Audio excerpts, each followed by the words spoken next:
All right. So, can you see my stream? I can, yes. Okay. So, I chose the. You sent me quite a bit of codes. I chose the Kings Row game because you said it was a overall good game. Yeah. Let me see. Yes, it was a pretty. I think it was an interesting game, I guess to say the least. Okay. It was. I just wrote down some notes. It's the one we ended in a draw, and yeah, I played quite a few characters here.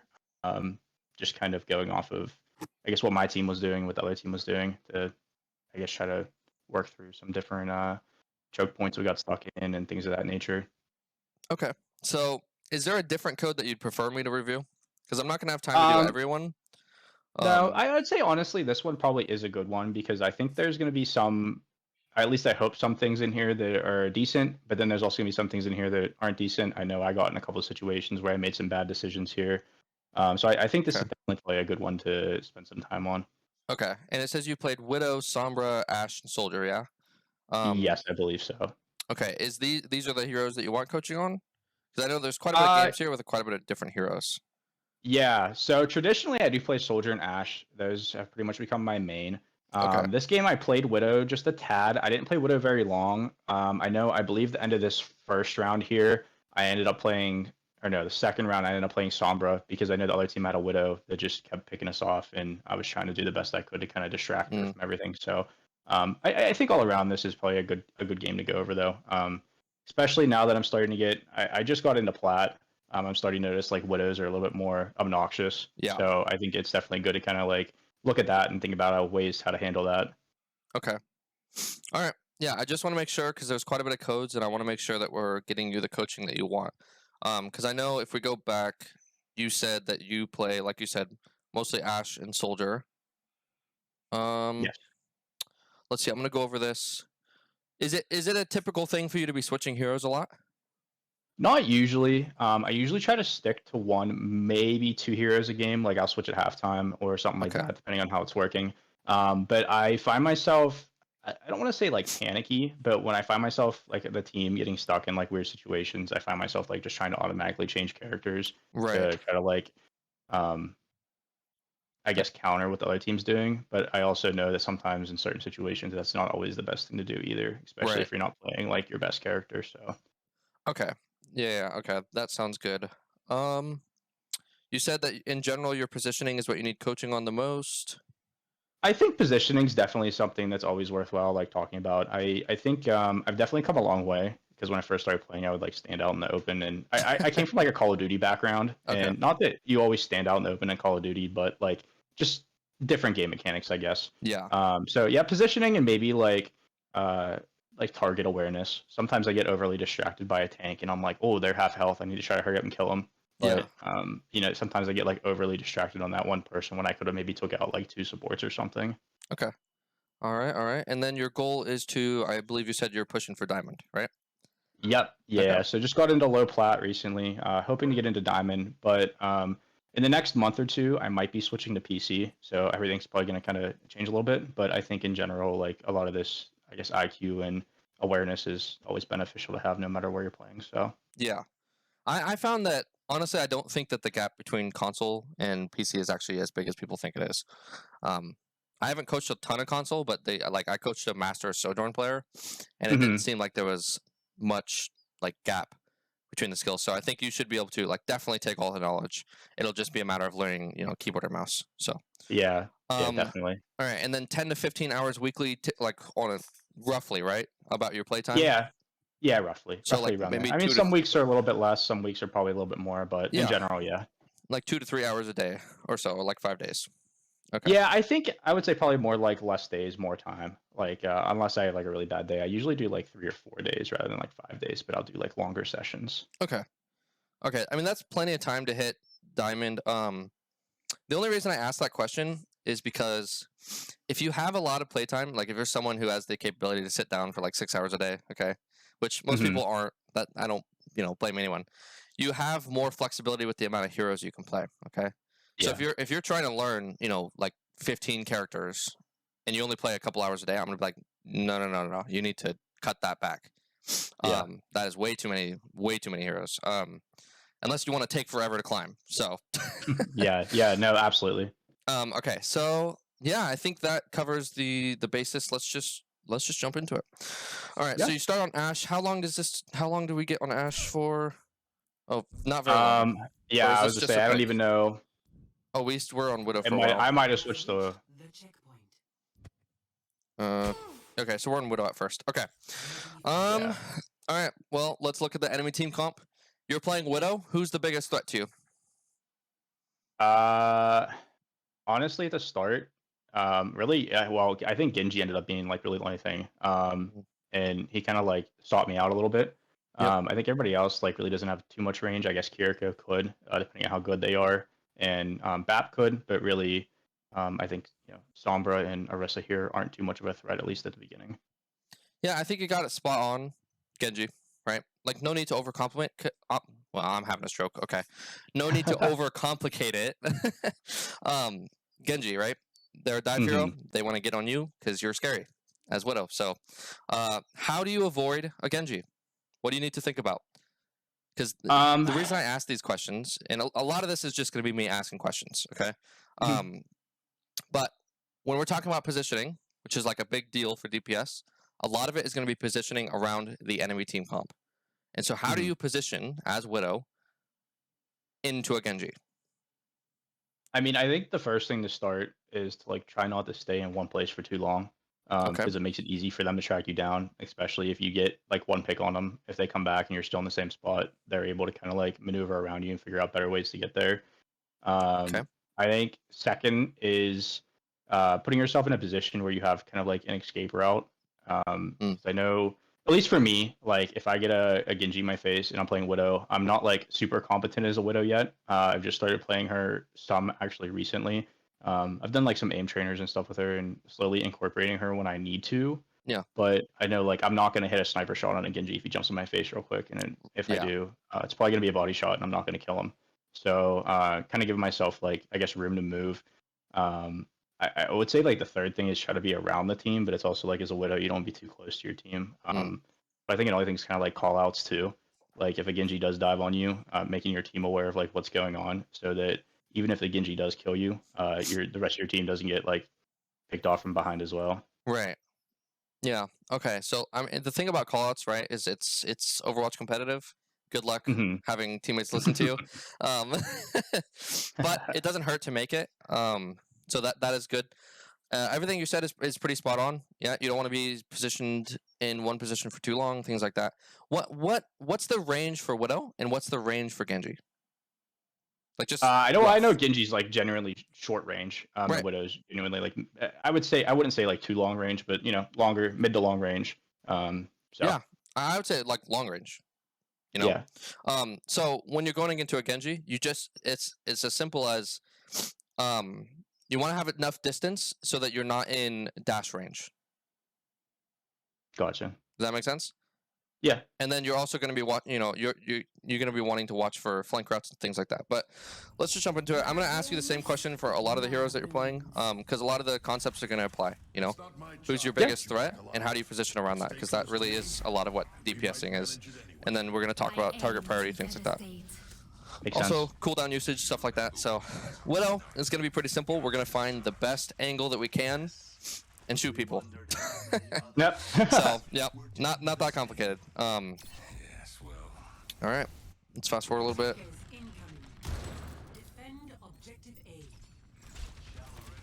Yeah, I know at first here I had Genji trying to nail me from range there, and I was trying to stick in as long as I could.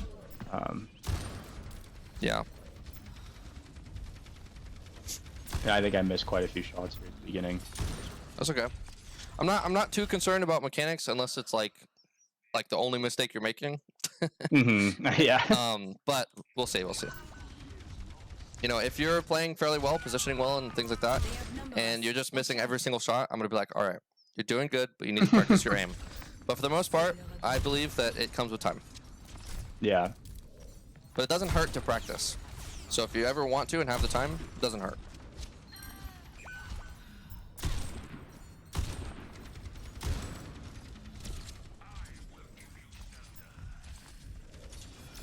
Yeah, there's not much to talk about here. This is welcome to Widow. The only thing is, like, is there a better position you could be taking right now? I think I eventually did do it. I probably should have did it sooner, but moving over to the right side a little bit, somewhere where I could try to be like behind cover though, like not out in the open. So Like probably this? like yeah, right behind that sign. Yeah, this is a decent position. What's scary about this position? I would say like the first thing I think about at least is if Genji comes up behind me or on the right side and Yep. tries to dive on me. That's like the first thing I think about. And I think on the other side is like I'm kind of in front of my team right there if they're not pushing forward. Hmm. So if I can't get like immediate value, I think it'd be pretty easy for the other team to push me, especially with BAP and Kiriko also because they both kind of like verticality to them. Yeah. Yeah, I totally agree, right? Genji can flank. He also can just dash to you, right? This is dash Hmm. distance. Um, I honestly don't think. I think right now you have the best position you can, currently. It's gonna Hmm. change. So I think we're Yeah. doing fine. Oftentimes I'm gonna ask you questions, and it's gonna sound like I'm saying that you're wrong, but you might not be wrong. So it's just to get your brain thinking and moving. Like now, right? This is a good time to push forward Hmm. because why is it a good time to push forward? When the other team backs up and your team pushes forward also, I guess. Yeah. Yeah. So something about positioning is going to be you're going to be timing your aggression with the rest of your team. That'll Yeah. especially come in handy when we talk about Sombra. Good picks. Yep. And now let's see what happens. I see you thinking about it. I see you thinking about it. Yeah, I was kind of There waiting we a go. second to see if they were going to push in or not. Yeah. I think this is a small thing, but I think we see like Ramatra is pushed up.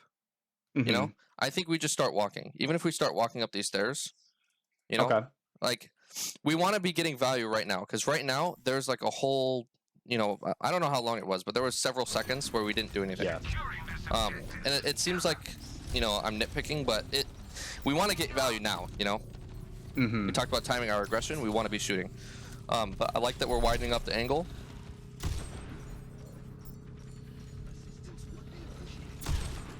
Nice.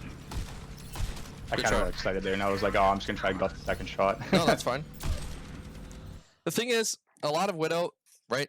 You don't even need to necessarily get kills, okay? Hmm. Oftentimes it's the threat. And so the sightline you have now is terrifying, okay? And so this BAP, yeah, you didn't kill him, but do you see what he did? He jumped up, he gets shot, and he goes back down. And when he goes back Yeah. down, what is he doing anything?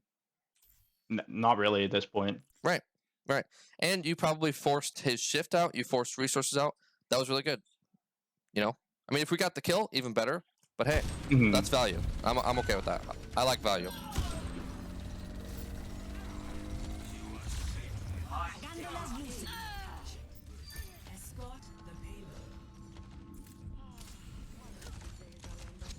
Yep. Ooh. Close. Yeah. Yeah. So I far, was so trying to good. move the angle a little bit in case they pushed in. Yeah. Try to, at least support so we can get the No point one there, can get the hide payload from moving. my sight. And then I totally wasted my my ult here. Yeah. I don't know what I thought. I came around the corner and I don't think I realized that their whole team got pretty much wiped there. So I was Mm. like, oh, there has to be people back here, and I used that and I was like, oh, dude, I just wasted that. But Okay. Yeah. I mean, as long as you know. So, what do you think about when you use Widow ult? honestly, I guess the first thing is like you try to use it when the other team's trying to be like positionally sound, I guess, but not at the same time. Like probably at some point during a team fight, like when both teams are, I don't know, interacting or whatever, it's like you expect people to peek. So you kind of want to use that around the time when you like have an idea of what corners people are on, and then you can kind of like time when they peek out and when you shoot at the same time. Yeah, I think. I think. I mean, don't even overcomplicate it. If there's a team fight going on, go ahead and use it. I mean, if there's not a team fight going on and they hear a Widow ult and they're smart, they're just not gonna peek, and then Yeah. your ult's useless. Other than maybe like, okay, your team sees where they are, cool. But if there is a team fight going on, especially if you're on attack and you're capturing the point, they have to get to point to Hmm. contest it. So they're going to move out in open space, and you can be there ready to shoot them. Yeah. But as long as we know that that was kind of not a very good ult, I'm okay with that. Yeah, that was bad ult. It could just be a little bit awareness of the kill feed. So Yeah. make sure that that is something that you're going to want to pay attention to. Yeah. It's really hard though. I don't blame you. It's not an easy skill to learn. And I know with Widow, I'm kind of like, I feel like I'm less out of the way, so it's like I don't necessarily always get pay as much attention to it as I probably should when I'm like playing a more longer range character. Like Ashe, I'm usually pretty okay, but I'm not as long range, so I Yeah. kind of like at least see what's going on. Oh, that was, woo! You almost got deflected right in your head. Yeah, I think with any hero, it's going to be at least somewhat beneficial because a lot of it is just telling you, it's giving you a big idea of what's going on. And so, like, if you kill 3 and you pop your ult, I'm going to be like, what are you doing? Yeah. Like, do you know? And not even for Widow ult, just for any ult, you know? Mm-hmm. Like, it'd be pointless. You know, you got 2 people on the enemy team, you don't need to ult. So, Yeah, you kind of already won the team fight, so you're just like getting no value out of it. right. Thank you. Dang. Yeah, so Widow and Ashe are going to be pretty similar, where if you're playing against flank heroes like that, you're going to want to clear out those angles, right? Because in an ideal situation, you can sit up here and shoot all day without getting shot. But they have a flanker like Genji, and so you're going to want to be looking for those, clear him out, and then you can go and have, you know, your fun time shooting the enemy. Yeah. Yeah. So it's going to be a very, very simple, like, it's going to be similar concepts with Widow and Ashe. Yeah, I seem to have like better awareness when I play with Ashe, and plus the coach gun I feel like gives me a little bit of like an upper hand. Plus I have like a lot more hours on Ashe. I have like 20 hours on Ashe or something, which that probably sounds like not a lot, but I just started in Overwatch 2. Yeah, but, no, yeah, for Widow I kind of panic a little bit more because I'm kind of like, oh, I'm gonna miss a shot, and then it's like I'm like, dude, oh man, I don't know what to do. Yeah, well, and okay, why do you think you have more awareness with Ashe? I mean, I think it just comes with playing the time, and I just understand her kit more. Like at the same time, Widow, like you have a grapple to get away too. It's just slightly different because you're pulling yourself, and not only like shooting and going the opposite direction, like the coach gun. Yeah. Plus, I get the dynamite. I really like the dynamite. I get value out of the dynamite pretty decently. So that's good. That's a big part of Ashe's kit. I personally I think that the awareness thing is literally just because you scope in with Ashe. I mean with Widow. You know, and when you're scoped in like this, obviously you scope in with Ashe, but you still can see a lot more. The same thing like when I play Ana, you know, I'm scoped in. I have so much like visibility that's gone. And so it literally could just be that. Now it might not be that, but it could be. But yeah. Yeah. No, that's like a very, right now, very good point too. Right now, like I don't want to see you go in. Okay, that's good. Just because like our whole, you know, your whole team just died. Like, don't do what that Tracer did. That's gonna happen now. Good. That was really good. If they're gonna overextend, sure. You know, I'm okay with that.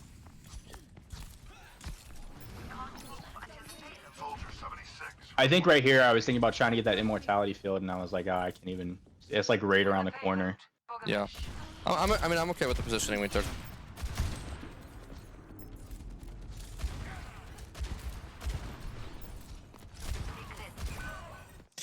So, do you think there's a better position we could be taking right now?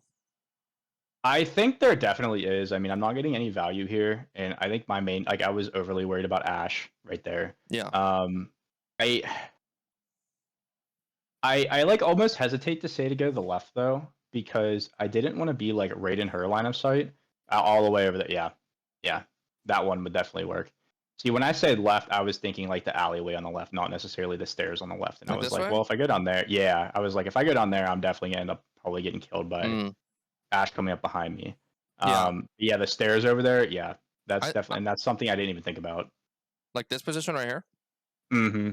Yeah, like this is a good position, and it's a thing that you're gonna have to think about. Like if Cart's here, the team fight's gonna be typically happening here, you know. Yeah. And so ask yourself, you know, Cart's there, working on position. Obviously, there's an Ashe and Kiriko, which you know they're doing a good job killing your team, but you know, your tank, your supports need help. And even right now, this isn't a good position because you can't see anything. Yeah, so it's a hard situation. Over to the left more, and you might be able to come up this way, but this is a little bit too close, right? You might be able to swing wide and play over here. This is a little bit risky, you know, a little bit risky because you're kind of far forward. It's really hard. You're playing Widow on King's Row, you know. Yeah. Which first point and third point is okay, but second point is going to be really difficult. Yeah. Just because it's really close sightlines. So yeah, I just want to see us positioned somewhere a little bit just trying to think about it a little bit more. And if you say you're new to Overwatch, I understand because it could just be map knowledge.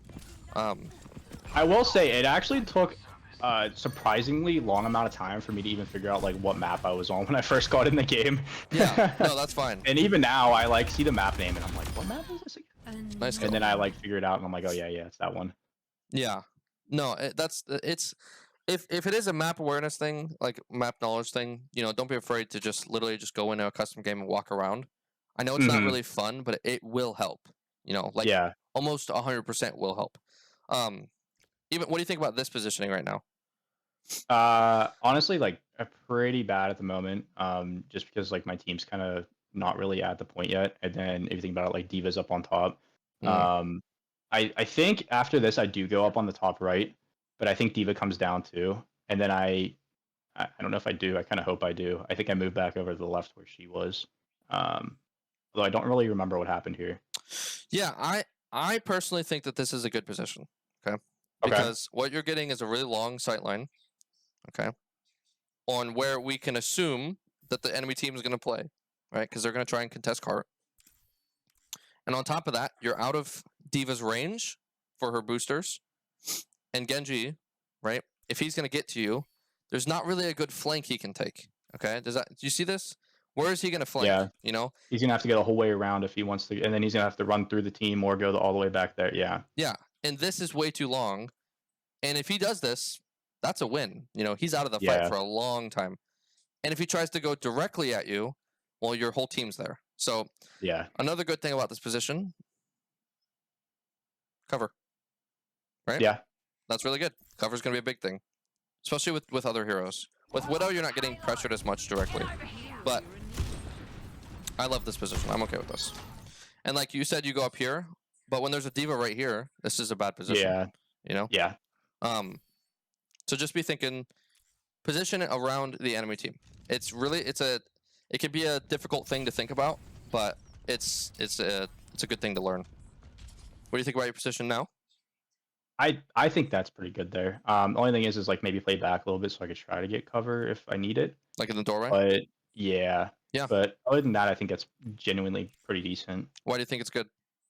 Kind of like you just said, long sight lines. I know that the team's in front of me, like the other team is in front of me.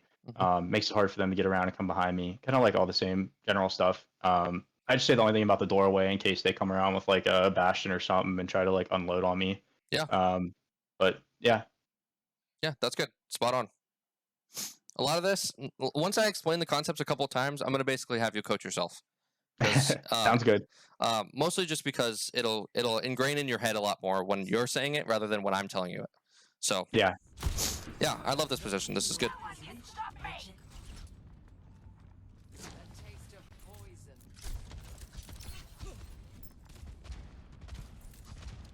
Yep. Now we rotate. What do you think about this position? Yeah. So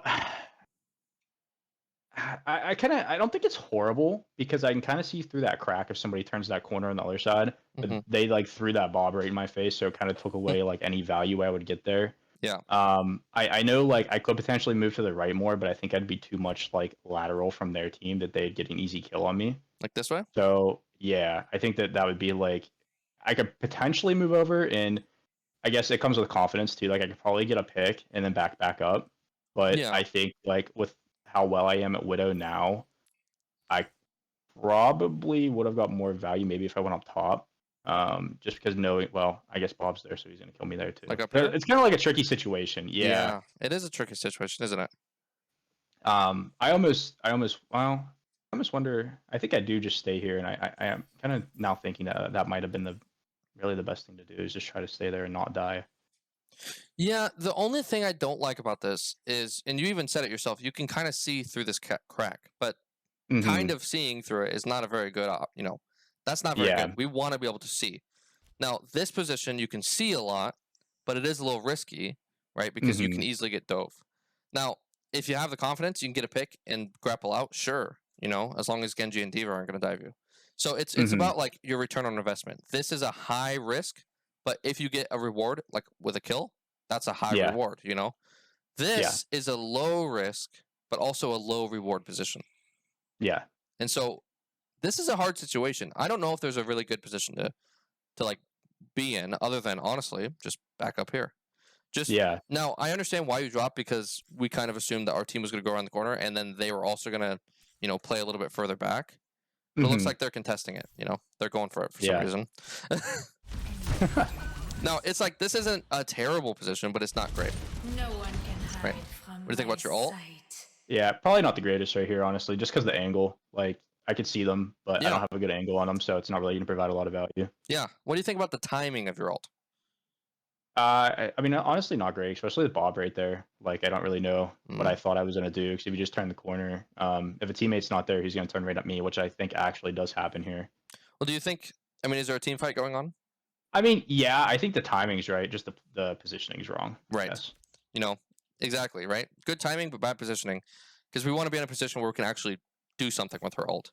Because Yeah. our ult is going to be mostly for us. Obviously, it's like, yeah, your team could see them too, but Hmm. they're not going to, I mean, they're going to use it, don't get wrong, but. All right. And then what? Do you see it? I don't know if you saw it. I don't know. I don't know. I don't think. If I look to the right now, what am I going to see? Well, I see Ash right there, I think, but then was he Genji up on top also? Yeah, he's coming around. Yeah. Right. So we talked about clearing out your angles. Mm-hmm. Yeah. We want to get this Genji out. If we don't, I mean, he might overextend and feed, but if we don't, you might be in trouble. Okay. Especially when you get in higher ranks, he's gonna know what he's doing. Like he's gonna come right for you. Yep. And a lot of like a lot of the solution to dive heroes is going to be your positioning. That is just not the best position. All right. So Yeah. okay. So we're switching to Ash. Let me see how long we're on Ash. I think till the end. Yeah. Still Ash. No, that's Sombra. A little bit more Widow. A little bit more Widow. Okay, so we're on Ash for a little bit. Okay. Oh, replay code. I swear. Okay. Please, replay viewer. Please. Somewhere around here. Okay. So let's talk about what we were. I mean, there's a little bit more Widow. Do you want me to fast forward to the Widow so we can stay on the Widow track and then go back to Ash, or do you want me to just kind of flip flop around? I mean, I think you're okay if you just want to stay on Ash or go straight to Ash, and just kind of play it out that way. Okay. So if we're gonna do that, let's write down some things. What did we see for Widow? Trying to take longer sight lines, making sure you're in a spot where you can't get dove. Okay. I'm gonna nitpick these a little bit because I do think it's important. Instead of a position that you can't get dove, let's think broader, but a little bit more specific at the same time. Okay. So not necessarily so you can't get dove. What are you looking for when you decide your positioning? Where your team is and where the other team is. Yeah, and then also cover. Yes. Okay. But not just where they are, but what else? Who they are. Yeah. I don't know if that's the answer you're looking for or not. That is the answer I'm looking for. So we're gonna position around the enemy team comp. Okay. Ours too, but more so their comp, right? We see a Genji, we know that we have to stay at a dash distance. Now, if they're playing, May Reaper, that's easy. Yeah. Right? You have way more range than them. You're going to want to play range. Now, this applies to Ash. This also applies to Soldier. If you're playing against a May Reaper and you're playing Soldier, do you want to be positioned in close sight lines? No, especially not with Reaper. Well, May either, really. Yeah. Because it's as simple as you can shoot them from range. They can't, except for maybe like Icicle. So now, if you're playing Soldier against a Widow, what are you looking for? To be closer, because she's going to do the same thing that most Widows do, and they're going to try to either get away or they're going to panic. So you're going to look. I mean, as you get better, they might hit shots, but yeah. So let's probably flank routes. Yeah, flank routes, off angles, but specifically off angles or flank routes that are tight sight lines, right? So if let's say there's an enemy Widow playing right here, okay, you come out of spawn. Where do you go? Honestly, I think what I usually end up doing is I probably go through the building on the right side and jump down on the right side and kind of go around and take an off angle on the right side of it. Yeah. Okay, so you get up here. Can Widow see you? So, kind of depends. So this is a map where I tend to struggle sometimes. Hmm. Um, I would I don't always get value doing this. Sometimes I kind of get stuck with my team and I don't even push up that far because I always get hesitant that when I get behind the other team that I just die. Yeah. So I try to like do what I think, and I guess this kind of comes from getting value and being like high value, high risk versus low value, low risk. Hmm. And I tend to take the lower value, low risk route because I try to like think of it like value not dying to try to provide like the Mm. damage and get kills and get Yeah. picks. So it's like I don't always take this route because it just kind of depends on I guess what's going on. Yeah. But realistically, if I could, and just thinking through it, like I would want to come up here on the right side, and if they have a widow on the other side, maybe try to go up over on the right side and come up behind her. Yeah. Um, just try to do it in a smart way that she's not going to know I'm coming though. Like you don't want to run right at her through the hallway if she's already Right. looking that way. Right. Yeah. I think this is like I think that for the most part, right, you don't want to be taking necessarily always high risk, high reward positions, but you don't want Hmm. to take low risk, low reward. You're kind of looking for that nice, good Yeah. middle ground because you're right in the fact that you don't want to be dying all the time. That's Hmm. just going to be for every single role, every single hero. So Hmm. yeah, so okay, this is a decent position to take a widow against that's here, right? She can't see you. Maybe she peeks this, but for the most part, you're fine. Where else could you go? Let's see if I can get To a play against Widow specifically, or in general, like on this map. I'm trying to get you to think about ranges of heroes and how that affects your positioning. So specifically right now, we're just talking about there's a widow on the enemy team. How do you position? Yeah, I mean, and if I'm not specifically going for her, I guess it kind of depends on the situation, right? Coming out of like gold, I feel like there was a lot of struggle around like the team would always get caught up right there at the entrance at the gate, and Yes. it's like something like a widow would just completely destroy your team, honestly. Yep. And then they always have the tank right there and everything going on. So really, I guess it kind of depends on how far up their team is. So if their team's like up right up on the gate, like you kind of mentioned, going around that backside is probably best. But if we Hmm. get them pushed back some, like if they're around on playing on that corner back behind the statue, you can go around what would be your right side now. But you'd have to be cautious if there's any like close range heroes. Obviously, you don't want to go in there with like a Junkrat or something. Yeah. Yeah. And Spot on. optionally, like you kind of have the wider route around the other side of the statue too. But I do think like this whole area around the statue can get a little iffy depending on like what the situation is. Yeah. So Yeah. So and you're spot on. It is obviously situational. If your team's sitting at the choke, you're not going to be able to get the space to push up through here. And hmm going up this way, if your team's still at the choke, might be a little risky. So it is situational. But just for the sake of like learning what I would think about when I position, this is a decent hmm position because you can either just avoid the widow sightline totally, and shoot hmm someone else, or you can kind of get a little bit closer to her. Right. This is still a little risky, but you see what I'm saying? Avoid, shoot someone yeah, else. It's tight, sight lines. That's what you're looking for. hmm But if they're playing Reaper May, you don't want to go here. You want to go yeah, here. You want to play up here. You want to, you know what I mean? So yeah, yes, it is situational. I'm glad that you're thinking about that because everything I say is going to be. It's not a one-dimensional thing. This game is not yeah. that simple. Um, but we do want to try and simplify it a little bit. So let's go back to our notes. So we're talking about longer sight lines, right? And then we're talking about positioning around the enemy team comp. So how can I write this that will make the most sense to you? um,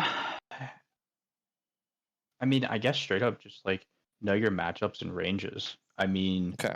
I think that sums up. I mean, it's a very general level, but like No, kind of that's like good. you mentioned, like if you're playing mid to long range characters, you don't want to be going somewhere that has super close range, super just like upfront brawly type areas, unless you know the other team either A isn't there and can't get there, or B that they're not playing characters that are short range. And I guess Yeah. you can kind of still take those angles, but be like cognizant of like where your escape routes are if somebody tries to come and dive in on you.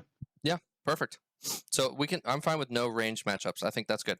It's simple enough to understand, but also it's enough to give you something to experiment with, which we can talk about near the end. So I'm just gonna send that because is there anything else that we talked about with Widow? I don't think there was, I but think that was really the main thing. yeah. Um, yeah. Okay. Awesome. Let's go to Ashe.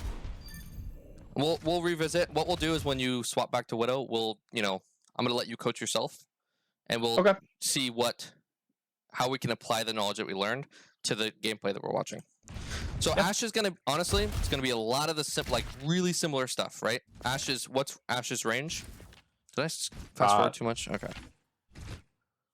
Like mid. I would mid to longish, somewhere in between. Yeah, mid to long, right? And they're still playing a Genji. Same thing, right? They're also playing D.Va now. Same thing, So very similar concepts, which will be nice because you're playing heroes that are similar in nature. But yeah, mid to long range is going to be Ashe.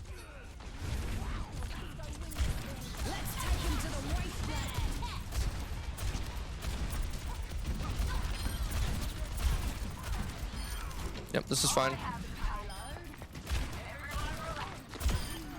Nice. Yeah, you can already tell that your aim is a little bit more consistent with Ashe. Yeah, I've gotten pretty comfortable with her. Yeah. The biggest thing is going to be using your coach gun to take high grounds like these.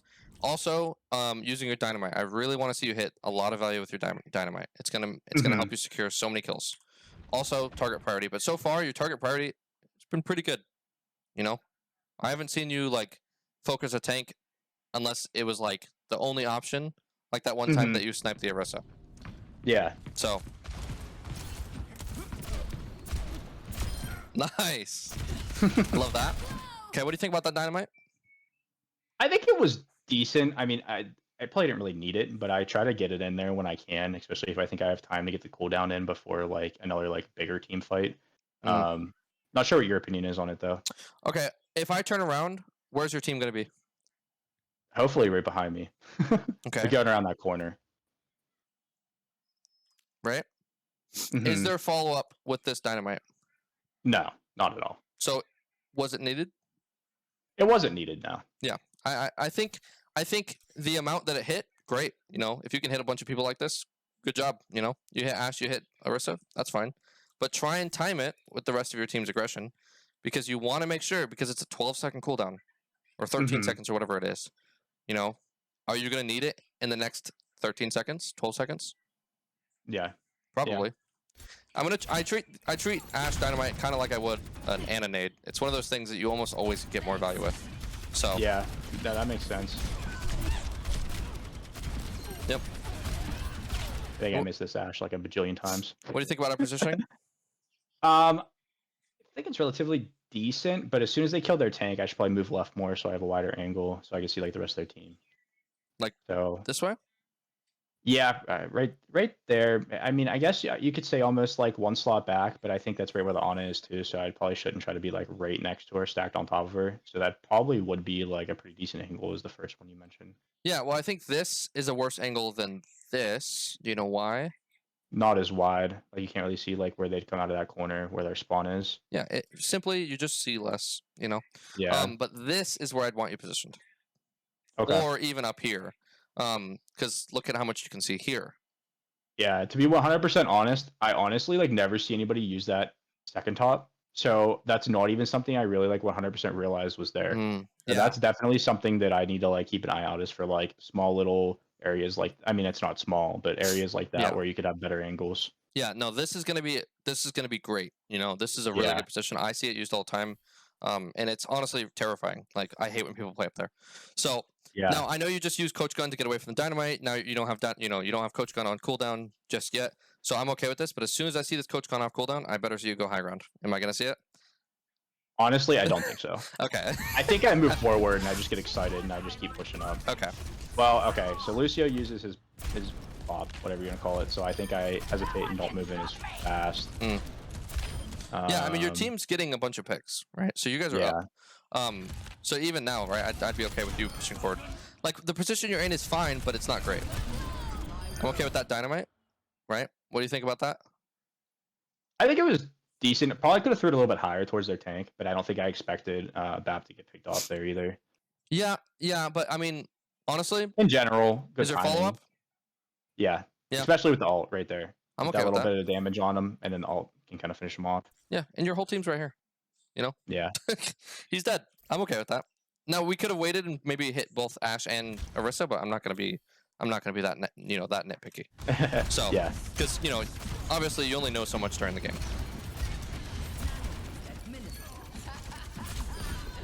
Yep, this is fine. The only thing, what do you think about your positioning? Let's think I mean, micro. well, I guess in general, like I'm kind of right in the middle of it. Like I'm right in the middle. Like Yep. there's no cover at all. So like if somebody would come out and maybe in this situation it probably like wouldn't necessarily happen, but you also never know. Maybe two of my teammates get picked off. It's like Yeah. if they turn right at me, I have nowhere to go. Yeah, like it's not like you guys are winning the team fight. It's probably not a big deal, but I still would like you. And I know you didn't know about this, but this is just a better position because you have cover. Yeah. But even if you're going to play down here, like we talked about this place, I liked even you just hugging the wall here is a little bit better. Obviously you can't see as much, but even just peeking it. So just a tiny thing. If it's not a big deal, if it's not something I see consistently, I'm not too worried about it. But yeah, that was pretty good. There wasn't a ton of mistakes. A little bit of positioning things that we could work on. Your target priority looked pretty good. You're not just spamming into an Orisa. So yeah. I think right here I get a third really early. I think they come out with a Widow, and I think their Widow ended up being pretty good. And I think they picked me off like once or twice, and I was like, dude, I can't play Ashe. And then I decided I was going to get a Widow, which probably wasn't a good decision. And then that's what led to me eventually playing Sombra to kind of counter the Widow. So a little bit of hindsight coaching. Let's look at their team comp. Who's the biggest threat? Sure right now, to me, immediately Widow. Yeah. Who else? Yeah. I mean, I guess Sojourn has mobility, so she can get in your face pretty quick. And then for me, like I think Zarya is not like too big of a issue, at least for me, because I'm not going to be like close range on her. But it's definitely something to keep an eye on for like the whole team, at least, though. Yeah, I mean, I would more focus on who's your biggest threats, and I think it's the enemy DPS right now. Yeah. But it's with Sojourn, it's a little bit more specific. When is she dangerous to you? When she has rail. Right. Okay. When she has rail and when she gets in your face, Yeah. Because with her E, she could probably win that. I mean, you have dynamite. You actually might be able to win it too. It's pretty even matchup if she gets in your face. But if she has rail, she automatically beats you. Yeah. So, how do we position? I'm gonna let you coach yourself a little bit because I think you understand the concept enough. If you had known Widow and Sojourn's rolling out, how do you position? Honestly, not where I am. Once again on this map, I really have a tough one on this map. I almost think, especially my team being back a little bit further. I don't know if they stay back further. To be honest, I think they do come up, but I like, and this is where I really struggle. I'm kind of like, so you kind of have options. Like, so I think this is too far forward, but you could go on the left side of the bus. But I think that's a little like way too far forward. I almost think the best things to do is kind of play. Yeah, I almost think the best thing to do is play around behind the point somewhere where you're around the corner, where the Widow is not going to get value on you, but you can still see what's coming in. So like maybe up on top behind the point, but you just have to be cognizant of like if Widow comes around straight ahead of you. Yep.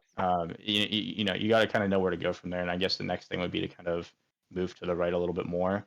But I just struggle in a situation like this because it's like knowing that they have a long range character like that, especially if they hit their shots, I feel very like limited on where I can like positionally do anything and make a difference, I guess.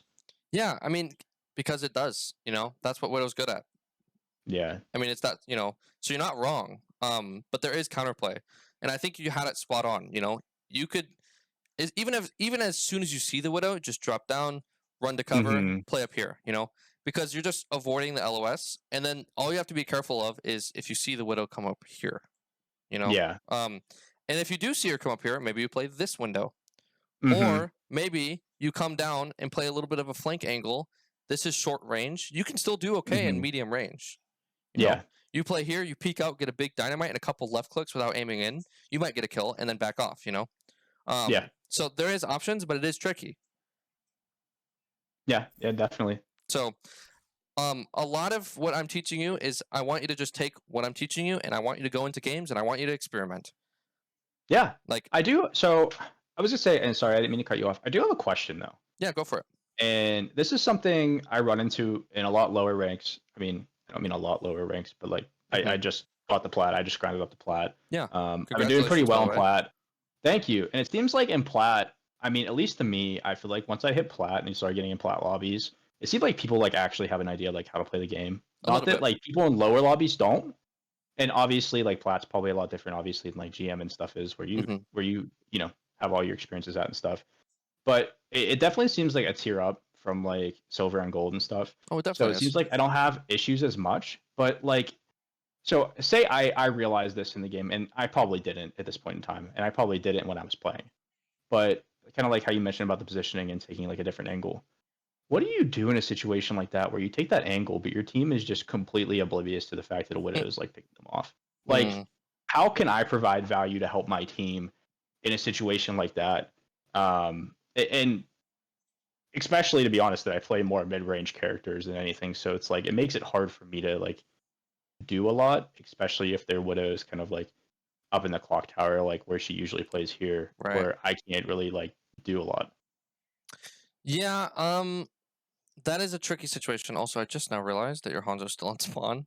Um, I'm sorry, I got a little distracted by that. That is a tricky. So let's say like your team's playing here, all right, and they're not moving out of Widow LOS, but they're just playing here. Hmm. They're playing choke. Widow's peeking up there. What do you do, right? Um, you could play back here and just let them feed, or you could be creative, and that's typically not the answer. Um, Hmm. Especially if it's the majority of your team, right? I always say play with the Yeah. majority. So if the majority of your team decides to play in a stupid position, find a way to help them. I know it's really difficult, and I don't blame you. Hmm. Okay, but let's do a little exercise. If your team's playing the choke right here, Junker Queen's here. Maybe your Anna's playing right here. Maybe your Hanzo, if he wasn't in spawn, is playing over here or something. All in Hmm. Widow LOS. How can you help them without you being in Widow LOS? Hmm. I Making you mean, think. to me, I think it's. I mean, I think there's two different ways I think about it. Right. Okay. The first way I think about it is to also put pressure on the other team, but that's not going to take the fact off that Widow is obviously sniping our team. Right. So I think I'm long range enough that I can kind of like semi get her attention and probably get a shot or two on her. But it's like you don't want to be in any position where she can immediately look up and see you and kill you. Mm-hmm. Mm-hmm. I think like that's just kind of like my initial thought. I I just almost struggle, like just thinking about it. I'm almost like, does playing a mid to long range character make sense in a situation like this? It's kind of like my second thought, and I think that's why later I changed to Sombra, Mm. is because I kind of like felt I wasn't getting value at that point.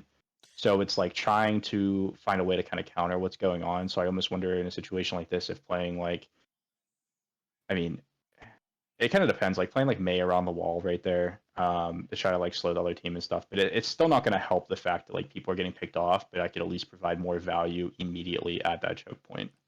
Yeah, and I think that last part is spot on. Not necessarily about switching heroes. I mean, you can. Don't get me wrong.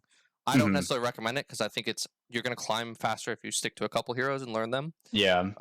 But let's say your team's playing choke and you play here. Okay, what's good about this position? I mean, you could peek and you don't have to stay out. You could peek, come over, get a few shots, Yeah, and well, take cover. And there's a way out too. Like if they push no on way you, for a widow you can get up to see behind. you.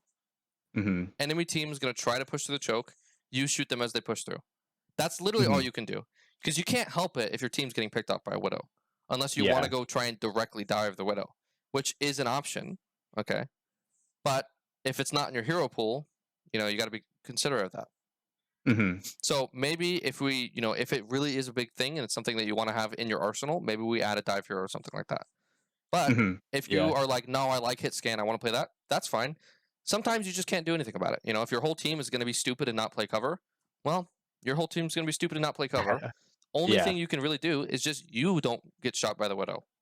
Yeah, and just try to do like provide the value that you can at least. And Yeah. sometimes games are just like I don't. You never want to write a game off as a loss, and especially only the first point. Like who's to say the first? You won't just lose the first point, Hmm. but maybe some point in the midway, you guys can pull it together and do well. Yeah. And yeah, I think that totally makes sense. Yeah. It's not a fun answer. I wish I could be like, no, you gotta do this and get up in their face. Or no, like Yeah. you can't. You're playing Ash. You're not gonna win that 1v1 with Widow. All you can do is find a short sight line, even if it's like here. This is a little risky, but you know, Hmm. shoot a little bit as they walk through the choke. Yeah. Um, And if your team dies. You know, go next fight. And if you lose, Yeah. if you lose the game, and you're like, is there anything I could have done better? And maybe you're like, oh, I peeked the Widow a little too much. Maybe I found a shorter sight line. You work on that, but Mhm. then you say, other than that, there's not much I could have done. Go next. So, Yeah. all right, let's see what happens. But I think you're getting it really down, like you really are, in terms of positioning around the enemy team comps, things like that. So good job. Good job. Thanks. I'm proud. Every time. I always fast forward and it fast forwards too much. I swear.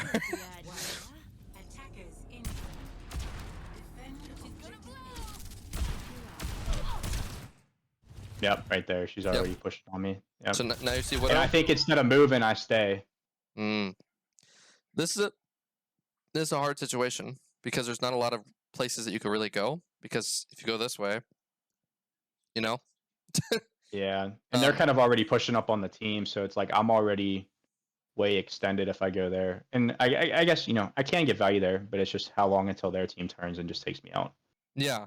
And so I mean you have a mercy pocket too, which is helpful. So if as soon as we see Widow, maybe we try and coach gun out. Now it's a little risky, but it's probably the best opportunity we have. You know? Yeah. Unfortunately we're just in a position that doesn't give us a lot of escape route, which sometimes is okay. Yeah. Like I really don't mind this position, but because they have a Widow, it just makes it difficult. Yeah, I really like this spot. When I first started using it, I was like, oh my god, I get so much value here, especially if they don't have a Widow, because it's like you just have an angle. And I think she picks me off right here again as soon as I get revived, to be honest. Yeah, and this is my one big mistake. So I stay here even though she knows where I am. Yeah, and I see you like trying to peek it without peeking the Widow. And it just doesn't feel good, does it?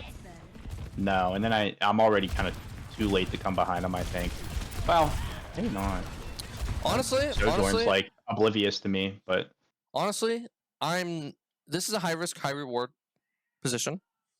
But you're kind of at the place in the team fight, or at the time in the team fight, where you can't really get out, and you kind of just have to do something. Yeah. So it's not ideal, you know. Maybe we rotate this way instead, but like again, risky because of Widow. I don't hate this play. I don't love it, you know. Yeah. High risk, high reward. If you get a kill, great. You might win the team fight.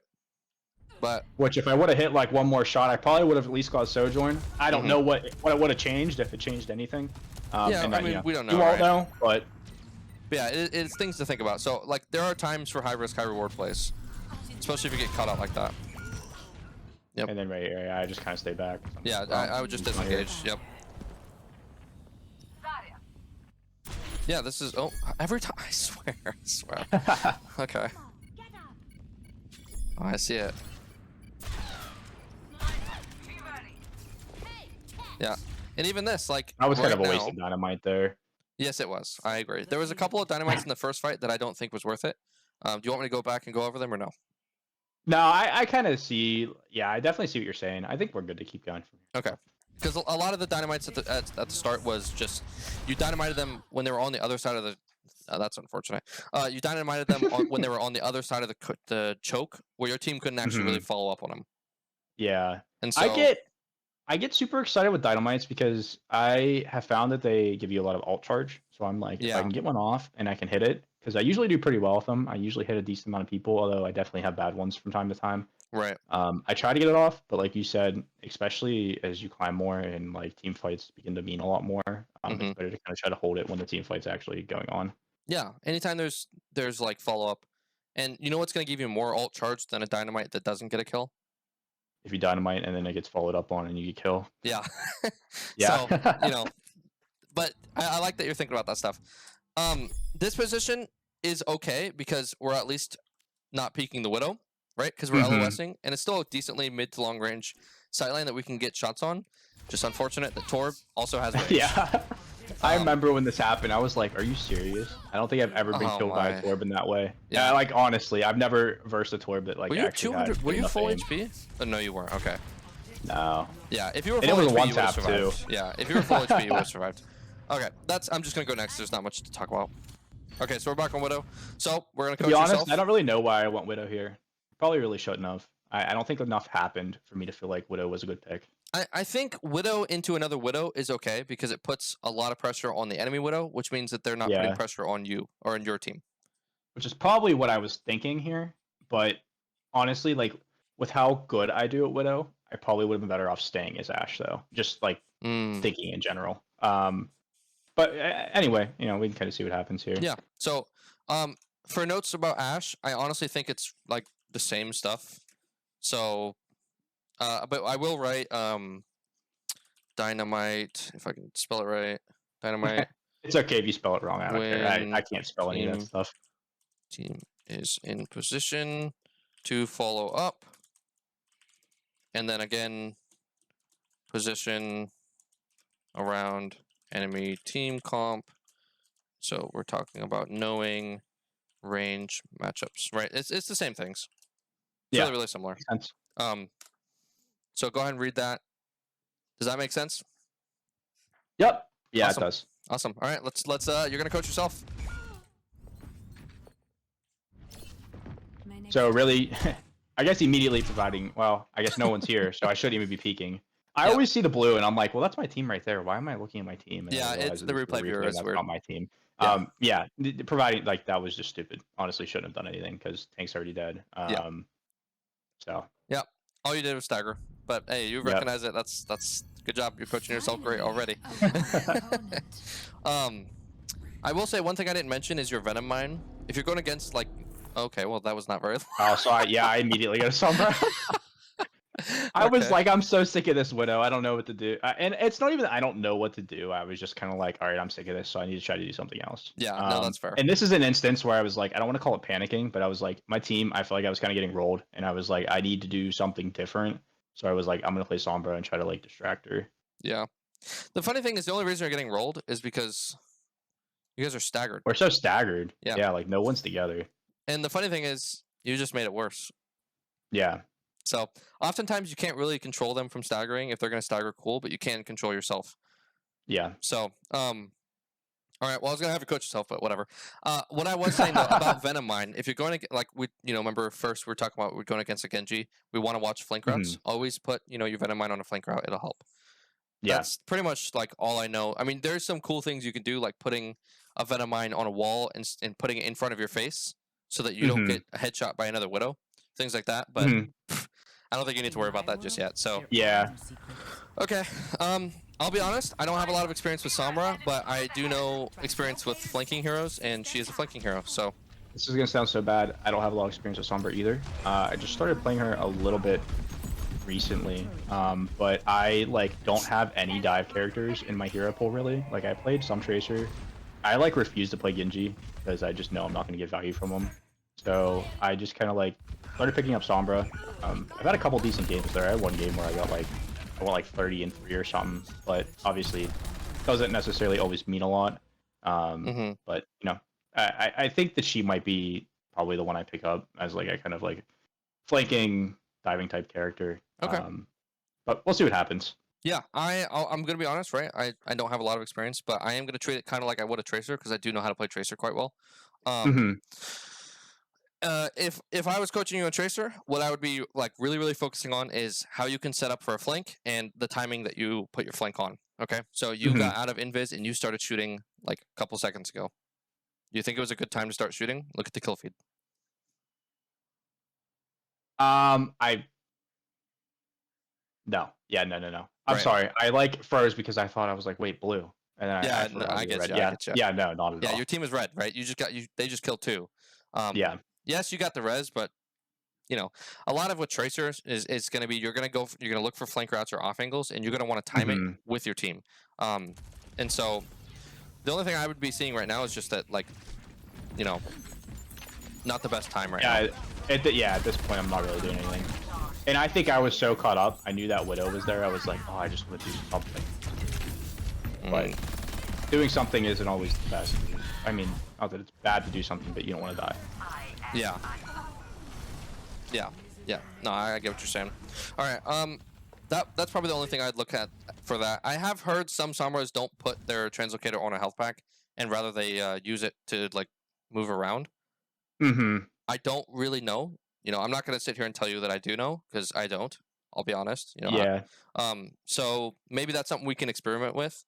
Like for example, what I would be thinking is when we first went on this flank, we went, all the way, or we went around or something like this, right? We went way around here, and then up here. And by the time we actually got here, our team was dead. Yeah. You know, so maybe instead we come up here, we translocate up here, and then we're in a position to flank faster, where we can follow up with the team. Maybe, you know, but that means that you have no escape route. So I don't know. You know, I'm not gonna sit here and lie and tell you I know how to coach Sombra. I don't. So I think it's even tough putting it right by the health pack because people know where it is if you're playing Sombra too. Especially if it's like, because this health pack's pretty close to the fight, but I just felt like since it was a big health pack, I could keep it hacked. And then it was kind of like close enough, but not too far away. But it's like all it takes is one decent push for them, and they're like right on it. So I think that health pack might not have been the best choice of putting a translocator somewhere. Okay. But I think I was so worried about playing like offensively at this point, or at least playing in a way just based off the time. Like they have so much time left. I wanted to at least try to get like some sort of aggressive plays in here so that we could at least hold them the best we could. I guess kind of like doing more high risk stuff than I probably would have normally. Right? Yeah. But I was just kind of like, all right, let's do something. So, first of all, you know, that's a problem. But second of all, I wonder if instead of putting your translocator here, you know, maybe you can experiment with, if you think about Sombra, you know, you want to get behind them. Is there a health pack behind them? Maybe here that you can put it on? Yeah. Now it's a little risky, but maybe you put your translocator behind this wall so that they can't see it. But that way, when you go out of translocator, you're already in a position to set up and be behind them, which is where you want to be. So I'm not sure, but maybe that's something to experiment with. But yeah, another thing I've seen Sombras do is they honestly sit at like a medium range like this and spam behind a cover, and they're just building up ult. Build up ult. Shoot, build up ult. You know, it's not necessarily, you're not always necessarily going to be trying to go for the backline. At least, again, that's what I know about Sombra, even just a little, you know, a little bit. And at this point, my team's actually doing a pretty good job. I actually hacked his ult there, which ended up being lucky. Oh, nice. I really meant to do it. I was just trying to go for a hack, and I got it, and I was like, oh, that's so sick. But yeah, I think my team did a pretty good at holding this corner, though. Like, I think I expected them to kind of, like, pull in faster than what they did. My team kind of came out and, like, did a decent job of just holding them. Yeah, so with Sombra, I think your team is doing a good job, I agree. I didn't feel like we did a ton. Yeah. Our tank like switched to Reinhardt, and he like immediately provided so much value like right on that corner. It's like they did not want to push in on him, which I mean, rightfully so. It's hard especially when you're playing Zarya. If you don't know what you're doing, it's not an easy matchup. So yeah, right now I'd be like positioning, you know, getting set up for the next fight. This is exactly how I'd coach a Tracer. You know, when there's downtime, you want to be setting up for the team fight. It's typically going to be behind them. So where would you go? Realistically, I should probably go up top, back behind them, and just get ready. Or I could stay where I am, honestly, and just wait for them to come by. But you always have that possibility that, you know, Bat might jump up there or something. But just kind of have that awareness that that could be a possibility. Yeah, I think here is fine, or here is fine. Just somewhere in a position to like be ready to flank. And then, you know, you tell me, I'm gonna hit play. You tell me, well, let's see when you go first. And then if you don't time it right, I'm gonna let you decide when to time it. I'll show you what I'm saying. I might not be making sense, but what do you think about your timing? I think for there, I probably could have held for an extra second, but I knew I wasn't going to get that Torp kill. And I probably really shouldn't have dropped in. I was just trying to get this early pick here because I knew he was low. I mean, I think translocating out was a good idea because I was going to end up dying and getting staggered. Not necessarily staggered, but I would have provided like not a lot of value. Yeah. But probably could have just hacked him and held back a little bit further, or maybe took a different angle behind him. Like if I was up on top on the right a little bit, I could have like played back behind that wall and cover, and I would have had a little bit more chance to like get that kill and not have other people shooting at me too, if that makes sense. Yeah, I think I would agree. Right, Torb's low. The only thing, like you said, I wouldn't have dropped, and I would have just, like you said, you know, play up here and shoot. You know, you have decent range, but the timing not very good. You know. Yeah, no one's around. Yeah, and you're just 1v5ing. Yeah. So I honestly, yes, he's low, but I might have just waited because, and this is obviously going to be hard to tell in game, but if you notice that your team's not in a position to follow up with you, the likelihood of him dying is not very high because they have supports, you know. So, and now because we translocate out, now we're not in position to flank when we need to. Yeah. But I don't hate it. You know, I'm glad that we're trying to punish people that are low, but could be a little bit better. And at this point, sometimes I keep trying to pull up. I don't necessarily know the range of the hack yet. So like I kept trying to hack and I was like, oh, I'm not in range of anybody. Yeah.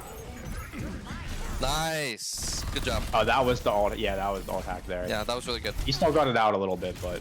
Yep. Yeah. Sombra we're gonna need some work on. If it is a hero that you want to learn, I'd be willing to look into Sombra and learn a little bit more about her, so I can coach it a little bit better, and we can do a revisit. You know, and that way I can give you some more advice, because I would love to. I just don't know Sombra very well. It's tough. I struggle with like dive characters. I struggle. I just feel like they're always like high value, high reward, but they're also like high risk kind of thing. Like I've played Tracer a couple times, and I wouldn't say I've played it in her enough to like be good at her. But I've had some decent games with her, but then I also have games. It's like I feel like I'm in such a good position. I try to get somewhere, and I just get absolutely like their whole team just turns around and kills me, and I'm like, ugh. So I was like, I struggle a little bit with Tracer. And like you said, a lot of it's play positioning and just timing too. Kind of like the same thing we're saying here with Sombra. Yep. I don't know. I just really struggle with like super like I can't play Reaper. And it's not that I can't play it. It's just something that I'd have to learn. But I feel like characters like those, and I throw Reaper in just because he has that like teleport and fade, kind of like have a little bit of way to get around. But I feel like characters like I feel like you almost need to know one of them. Like with extra mobility to kind of help in terms of like just general situations. I mean, I know like Soldier could be a flanker, but I think he's a little bit in a different category in my opinion. So I try to know like somebody who's like a little bit more like short range, like one of them. It's just a matter of like finding one and getting comfortable with them. Yeah, Soldier's not going to always be flanking because he doesn't have as much mobility. You do want to leverage his mobility and, you know, use your run to take off angles and things like that. But not very often are you going to want to be going for like these hard flanks. But the thing that sticks out to me when you talk about, you know, when you play Tracer, they just all turn and look at you. When they all turn and look at you, that to me seems, you know, it just screams to me timing. So But I always get panicky if I'm not with my team, and this might just be like a low rank thing too. I always feel like, okay, if I'm playing a character that's flanking, and there's a team fight going on, initially in my head it's 4-on-5, and I always feel like my team's immediately losing. So I'm like, all right, I gotta hurry up and get in to do something, and then I get in and do something, and it's like everybody just kind of backs up a little bit, turns around, and it's like that was such a bad. And like you said, it's timing. But it's also like having somewhat faith in your team to like survive, I guess, is part of it. Yeah, I mean, it depends on like it depends. If the team fight is already going on and you're setting up as it's going on, then yes, it is a 4v5. Yeah. You know, and your team will lose that. You know, it's that simple. But if you're playing it correctly, you know, like in pre-fight, you know, you're gonna want to be setting up. You want to be ready so that when the team fight happens, as soon as you see your team engage, then you're going to engage on the backline. So, yeah, I mean, we could always, you know, get another coaching session scheduled if you want to like get some dive hero games ready. Just let me know ahead of time so I can at least prepare for a little bit more. If it's Tracer, I'm chilling. Okay, I know what I'm doing with Tracer. If it's Sombra, give me some time. So, Genji, similar. I can coach Genji. It's going to be really similar to Tracer. Same thing with Reaper. So. All right, let's. What do you think about the EMP? I mean, well, let me rewatch this again. I was gonna say, I think it's decent. I mean, I hit their whole team, but it's a matter of where's my team placed, and I don't even turn around to look at them. So, to be honest, in this video, I have no idea if they're behind me, and really, in game, I probably have no idea if they're behind me either. Yeah, which I just know that Ryan was there, and that was it. Yeah, so that's another thing, right? Timing. So it's same thing, same thing. Yeah, no one's there. Yeah, I mean Reinhardt, cool, but like. I don't think anything's going to happen off this, unfortunately. But it is like, you know, cart's about to touch. You know, it is what it is. I mean, hey, you get kills. I'll take it. Yeah. So probably got more lucky, not necessarily like the most value thing, but I think it ended up working out in our favor, at least to try to buy some time here. Yep. made them back up a little bit too. So One thing I've noticed is oftentimes, like when we're doing Sombra, at least from what I'm seeing, is like we're still frontlining. hmm Like we don't want to do that. Even if it's just a small off angle like this. We don't want to be right in front of people, even if it's up here. hmm It doesn't always have to be behind them, but like just take an angle that's not right in front line.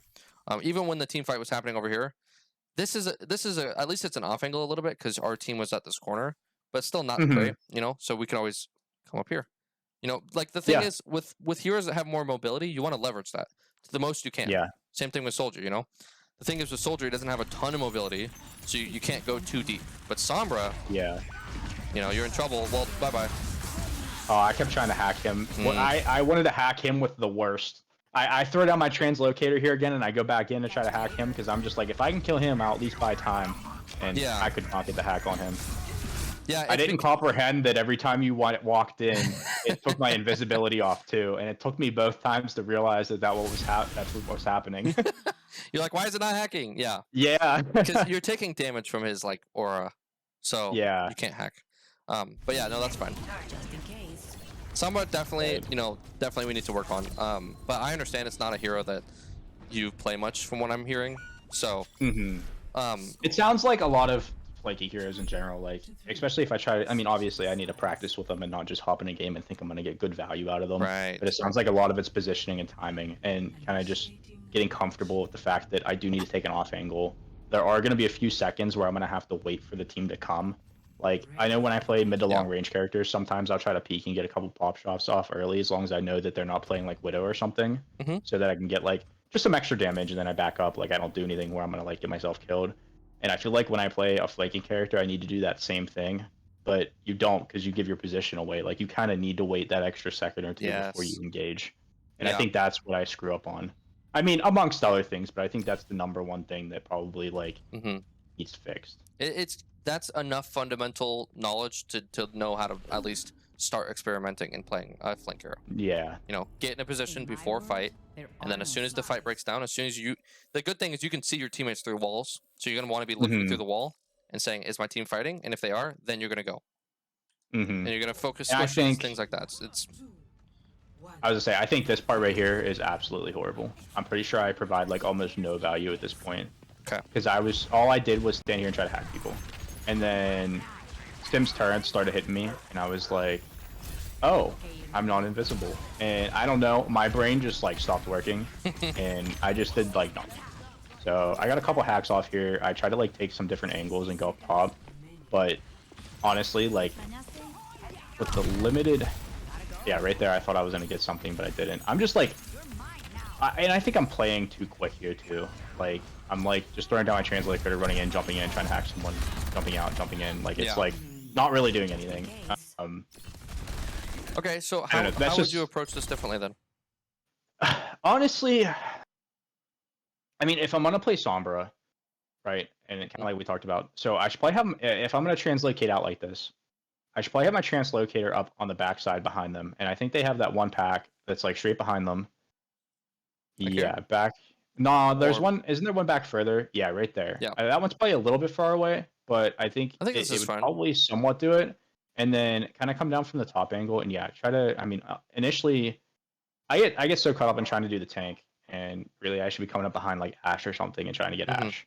Yeah. But I'm just doing this thing where I'm like running down, running in circles, like playing Ring Around the Rosie, and I'm not really doing anything. Yeah. But on the other hand, I think I tried to play Sombra because I was like, oh, we only have a minute 20. I want to be quick. But I've also found when I go into overtime and I try to play characters that are quick or dive characters or, more mobility. And a lot of this is because, those aren't my main characters. I don't play as well with them. But I get way less value than if I come out as just like Soldier or Ash and just try to get 2 picks. And then it's kind of like my team can push in. Yeah. So I think kind of like an overtime situation in general, at least for right now, it's probably better for me to play like those 2 characters or another character that I have like more confidence in. But as I get more confidence with like a flanker and somebody with more mobility, I think it'd be better for me to play like a different angle like that where I'm more behind and actually doing like actually distracting rather than just kind of hacking people in the front line. Yeah. I think you're spot on. And I think a lot of it is you want to find out what your hero pool is and stick to it. Mhm. If you're not comfortable with Sombra, I mean, if you want Sombra to be in your hero pool, that's fine, but you're gonna have to play a lot Yeah. more. You're gonna have Yeah. to actually put the time in to learn her. But if you're Yeah. like, listen, like I think hero pools are a big thing that people miss out on because like oftentimes people switch so much that they just never learn anything. So if you just Mhm. stick with like Ash, Soldier, Widow, or something like that, that's fine. Like yes, they all kind of accomplish the same things, but it's okay. There's going to be situations that you might not be able to get a ton done. When you're going against a Widow, Mhm. you're playing Ash. It's going to be a little bit difficult, but there's ways around it. Mhm. And so it's up to you. If you want to add a dive hero into your pool, great, we can work on that. But you're gonna have to put the time in. So Yeah. what I would do is probably like I'm okay with us going through this window, and I would probably try and find like use my invis to get over here. Maybe play this cover. First Mhm. put your pack here or whatever. Find some sort of cover, even if it's like here. I would unvis, start shooting, try and get a kill. You don't even always have to hack. Okay. 'Cause Mhm. sometimes hacking just gives them more time to react. Um, Yeah. but I will say like there's something I did learn when I was watching some Sombra is if you hack and then wait for them to turn around, stay invisible, they're going to look around and be like, "Where are you?" Then they're going to eventually Mhm. turn back to the enemy team, and as soon as they turn back, then you start shooting because your hack will still be on. Yeah. Yeah, It's I bet, and that's what I was trying to do a little bit last round. That's why I was like starting to hack people early, but I think I was doing it too early. And mm, that's what I like, and I did it really bad this game. I usually try to do that, but this game, yeah, this was yeah, just a really bad, like, I don't know, kind of like a, I guess another situation where I was saying like, oh, I got to hurry up and try to do something, yeah, but especially as you climb, it's like you as a one individual, you're not going to provide that much. Like it's not like I'm a Smurf. It's not like I am the number one Sombra player in the world right, and I just know how to play. Like you know what I mean? Like I'm not gonna as an individual just yeah. You want to walk play in and destroy the fundamentally team. good. Yeah. So I would have set your translocator maybe behind. I mean, this is fine back here, but I mean, probably better is behind is a little bit better. Find some cover, Mm-hmm. start shooting someone, try and get a kill. Even just distract, play cover, play cover. The reason you want to always unvis in cover is because you can distract for longer. Yeah. And so try and distract, try and get a kill if you can. Great, great, great.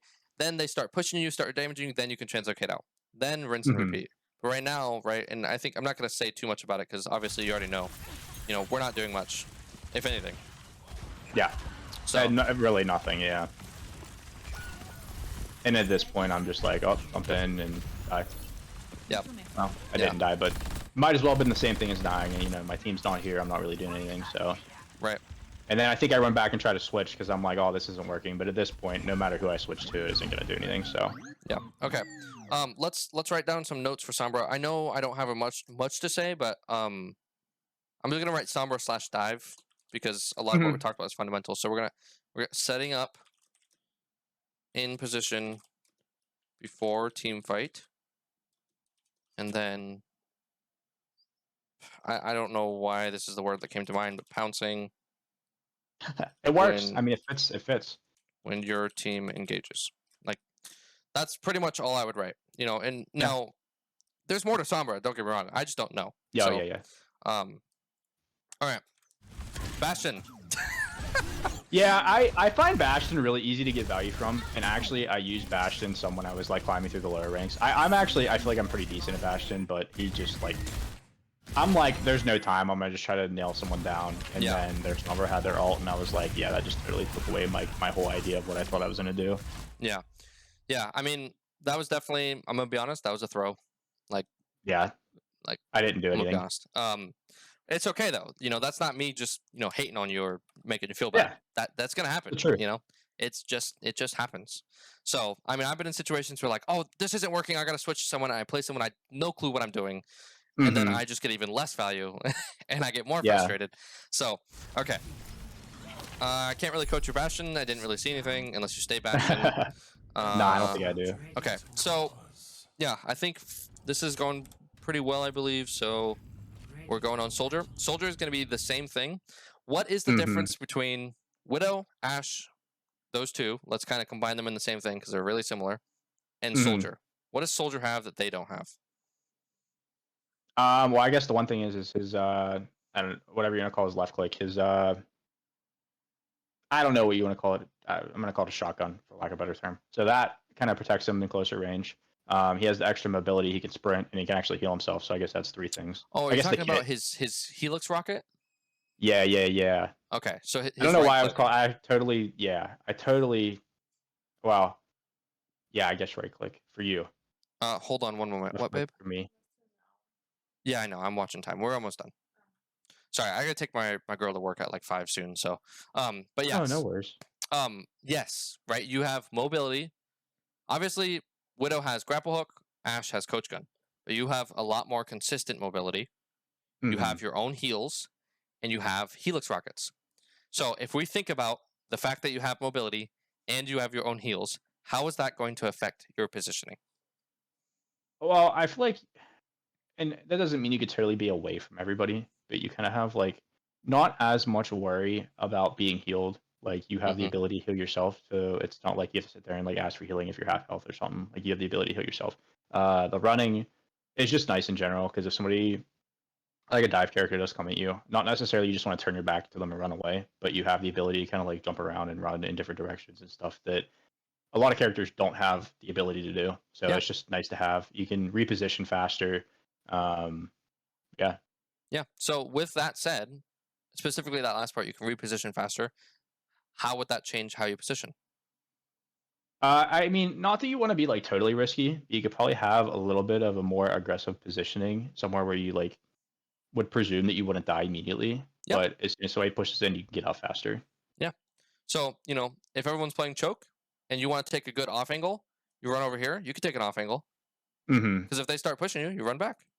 Yeah. Now, the thing that you're gonna have to experiment with is how aggressive can you get? Yeah. And then against what enemy team comps, right? Mm-hmm. Same thing, right? If they have Widow on the window, you're not gonna play here. That'd be idiotic.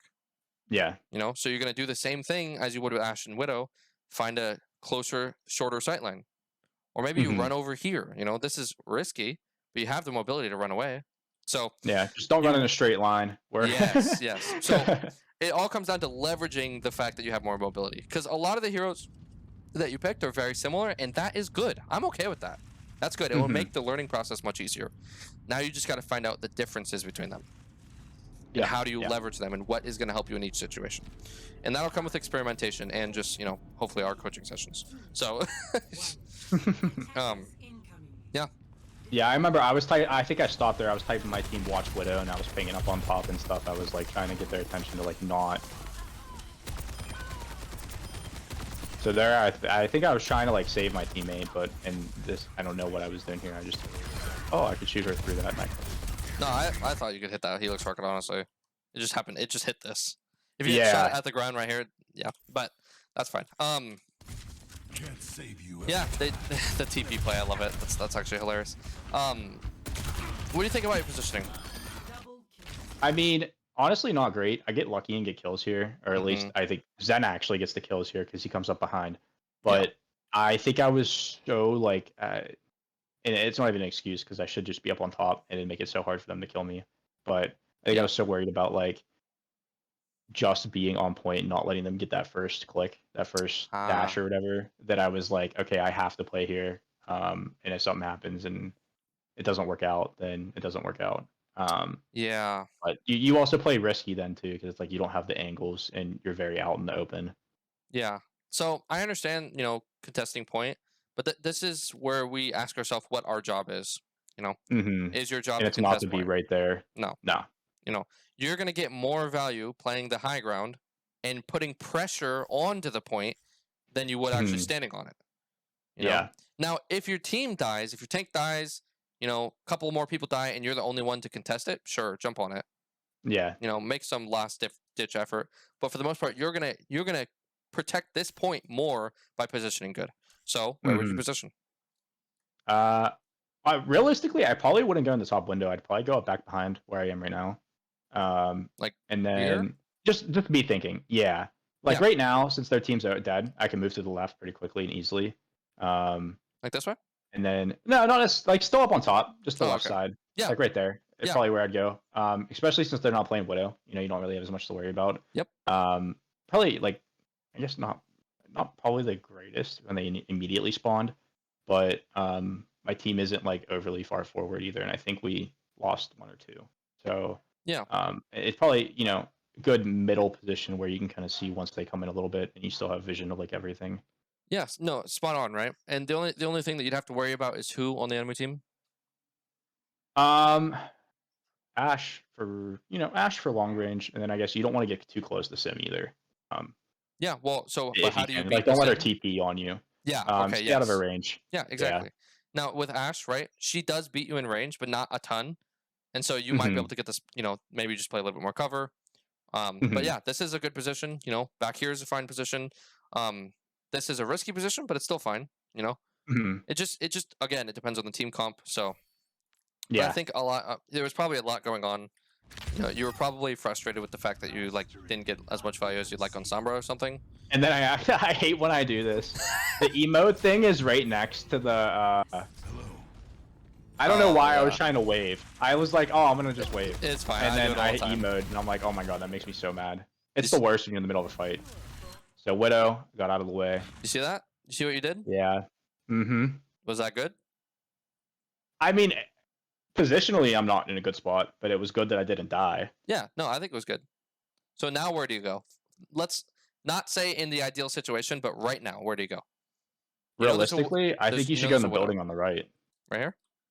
That's what I think, but you also got to watch because you're kind of somewhat in her angle still. So I guess since Zen's there, I probably should go maybe to the left side actually. But realistically, that's probably where I would like. That's my first thought, I guess. At least. I think it's fine. It's not great, but it's the best you can do against a Widow, especially the best that you can do right now. I mean, maybe you try and come this way. Now she's dead, so maybe you have a chance. Maybe you play here, but like again, right? The window. So yeah, I think it's fine. I think you're grasping the concepts really well. So. Not really doing anything here. Kind of like, oh, just watch up there. Yeah, no, I mean it's fine. There's not a ton going on. As soon as it starts, fight starts, I want you to be shooting. So this is good. Nice. Yeah, and as long as you're just being careful of where Widow is, which I think they switch. Oh, they're on Widow. Wait, what? Didn't they just switch off Widow? I guess they traded. It looks like Ash went to Widow, and then Widow went back to Sim. Thanks. Oh. Huh. That's interesting, actually. That's really weird, yeah. I think they were probably doing the same thing I was doing earlier. Was like, oh man, we gotta hurry up and try to change something or do something different. Yeah, and at this point, I'm kind of just like. Go ahead. Go ahead. In those overtime situations, right? We talked about just play what you know best. You're gonna get more value typically. Yeah. Now, if you knew how to play Sombra, you knew how to play Tracer, you knew how to play Genji, something like that, and you know what you're doing with it, and you feel like it's a good switch, sure. Okay. They switched to Reaper. How do you beat a Reaper? Just don't let them get up in your face. Stay a little bit ranged if you can. I think right here I'm trying to stay a little bit away, but I was trying to save my Widow. I don't think I save her, but I think I might get the kill. I'm not sure. Oh yeah, I do get the kill. I think I actually chase him down and run in his face, to be honest. Yeah, which I think is fine in this situation. Just because he's already low, he was low. Like that. Especially if I think you I see catch him use right Wraith. before he gets the med. If you see a cooldown like Wraith, punish him. Yeah. But yeah, no, this is fine. And again, you're spot on. Keep your distance if you can. Oh, good, nice. Yeah, that was so close. Which my to be honest, now that we're kind of like going over this stuff, my Zen had like really like everything you're saying is exactly what he's doing. To be honest. Like with I mean, he's a little bit forward. Yeah, he's a little bit forward right now. Yeah. But like all the positions we've been just talking about and saying to be in, like he's right on top of it. Like he's been here. He's been like the Widow. Really good. Yeah. And positioning is a big thing with supports because if you die, the rest of your team is going to die. So you really want to be positioned well. And snipers ruin your day. So you learn real fast if you're a decent player. You learn real fast where to position. Where did that? I'm guessing he TP'd up top. Yeah, that was kind of like just a. Yeah. I don't want to say unlucky. I mean, I should have probably like expected that somewhat, but. Well, yeah, I think at the end of the day, it's more just your overall positioning is not great right now because you're just on the floor. Yeah. Now I get it. Your team's playing the choke. It's a little bit hard because you can't really be all the way. I mean, you can, but this is a little too far for Soldier. So yeah, it's a tricky situation, but it's fine. Yeah, that's what I was saying. At this point, I mean, I'm not doing anything special in this overtime at all. Like it's not like I'm providing like mediocre value by just kind of standing there and like giving some cover fire and doing some damage. Not like I had a great position or anything. I was doing enough damage to help out, but I wasn't doing anything to like, I guess, overly help the situation. So it was kind of like very middle value, like nothing great, nothing horrible. Yeah, which I mean, you're a low plat player, high gold player. That's what I would expect. Mm-hmm. You know, so and that's why we do coaching sessions. So, I think I like for the most part what I'm seeing. Let me write down some notes for Soldier, which it's going to be really similar. So it's really funny because you picked heroes that are really similar to each other. But we talked about leveraging. Oh gosh, my spelling. Wait a minute. How do you? I don't even want to talk about that. Okay, leveraging your mobility. So this is taking more aggressive angles, right? And we're still going to be playing around enemy team comp. So knowing range matchups, right? And a part of knowing range matchups is also knowing what sightlines you should take and where you're effective. So we talked about I didn't look too much at like your Helix rocket usage or your heal station usage. I think that is just going to be simply, try to get value out of it. Yeah, just be as you don't want to just cognizant of yeet like them the best out. times to use it. Yeah, if you see someone low, sure, if you can get a direct impact on it, sure, But like same thing with dynamite. A lot of cooldown uses is just trying to get the most value out of it. And maybe this is just me, but I feel like for the most part they're fairly self-explanatory, But follow up, timing, things like that.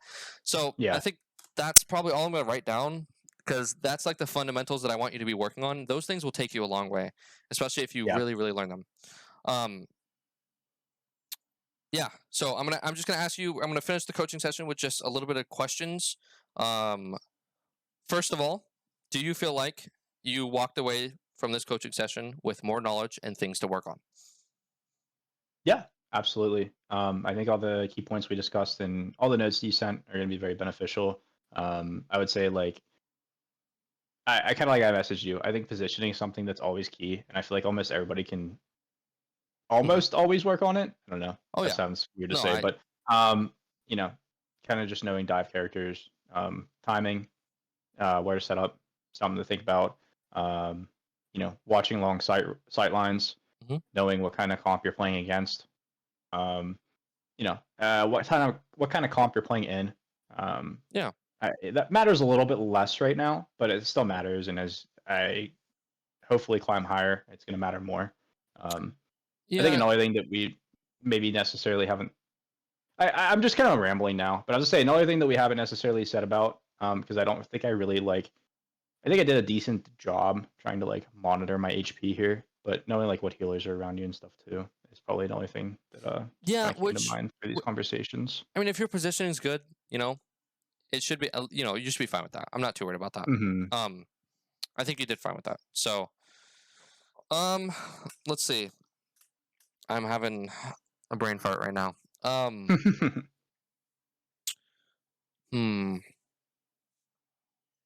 There was something I was going to say.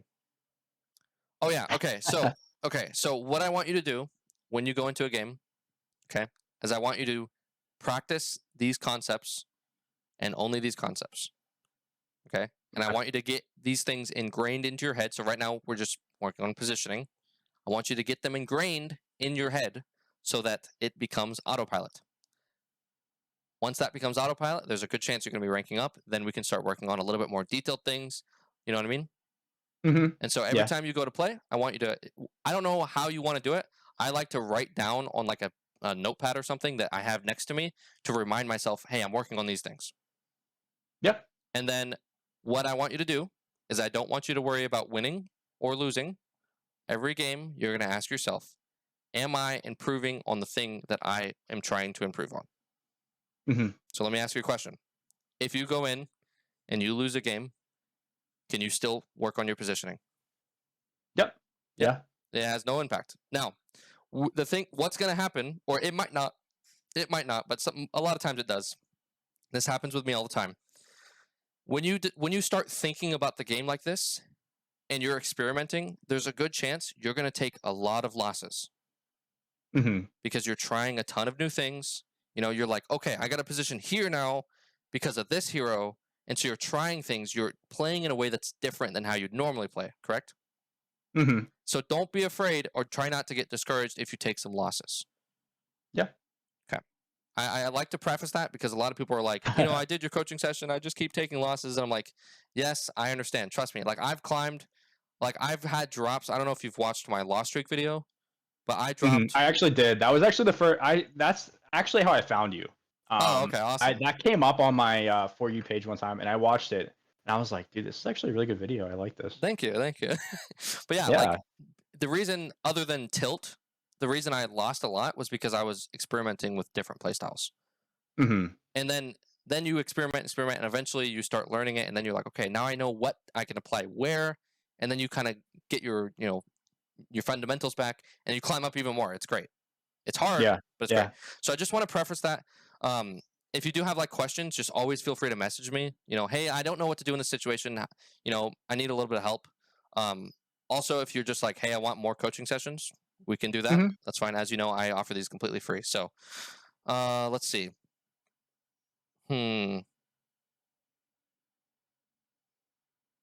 Also, when you're thinking about positioning around the enemy team comp, I don't want you to be asking yourself every single person on the enemy team comp, how do you position around them? I want you to ask yourself, the biggest threat. Right. What's the biggest threat? Sometimes that's the tank, right? If they're a dive tank. Sometimes it's DPS. Sometimes it might be a support if they have a Zenyatta that's right-clicking you, So I just want you to narrow, I don't want you to be overcomplicating it. Be like, oh, I got to position around everybody. No. Just who's the biggest threat to you? So, yeah. All right. Well, makes sense. Yeah. I'm happy as long as you are learning things and have things to work on. That's all I care about. Yeah, definitely. No, I think this was very valuable, and I really appreciated it. Yeah, I will try and get it uploaded either today or tomorrow to my YouTube so you can watch it back. Yeah, sounds good. I know, and I just want to say real quick, Arcolades is in my chat. He wanted me to make sure I said hi to you for him. Oh, hey. I didn't want to interrupt you earlier, but I saw the chat come up, and so yeah. No, that was great. Hi. But yeah, just so you know, I did tag. I think I tagged you in my description on this stream too. Oh, thank you. I appreciate that. I don't know. I'm rather small as well. I think I'm like a little, quite a bit smaller than what YouTube is, but I always want to give people credit for what they do, and so if you at least get one person from me, I think that's a win. Yeah. And hopefully, anybody who came by on my side, this provided value to them, and hopefully this will, at some point maybe help give you more subscribers or something. I don't know. Yeah, no. I don't know. I'm just all about trying to help other people out too. You know what I mean? So. No, I'm totally with you. I'm going to link your YouTube. So if you want to give me your link to your YouTube, I'm going to link it in my description for this video. Then I'll make a shout out on my Discord because I'm with you. I want to be supportive of other small YouTubers and just people that I enjoy being around and think that they deserve it. So yeah, totally. I appreciate you streaming this too. It's great. Yeah, definitely. I appreciate it. And yeah, thank you very much for your time again. Thank you for all the comments and everything. This was awesome. I think it'll help me out a lot. I'm going to be playing tonight, so I'm going to write down all these things like you mentioned. And tonight, hopefully do, continuous improvements, continue to improve on all that. Yep. All right. The last thing I have to say is if you want to, it's totally up to you. I do have a section in my Discord for coaching reviews where you can post a review about how I did. So good or bad, go ahead, post that if you want to. It helps me out. It gets people to know my coaching style, things like that. So that's all I got. All right. Absolutely. All right. Well, I'll talk to you later. Alrighty. Sounds good. Thank you very much again. Yeah. Peace out. Alrighty. Bye. All right. Thanks for watching, everybody. If you enjoyed this, just leave a like, share it, subscribe. Anything is going to be helpful. If you guys have extra tips in the comments, please let him know. Write it out. We're all here to learn together. So again, I really appreciate everything you guys do for me, all the support you guys have given me. Also, hey, go check out that guy's YouTube. Seriously, okay? He seems like a great person, and we want to give him some support and show him some love. So yeah, coach out.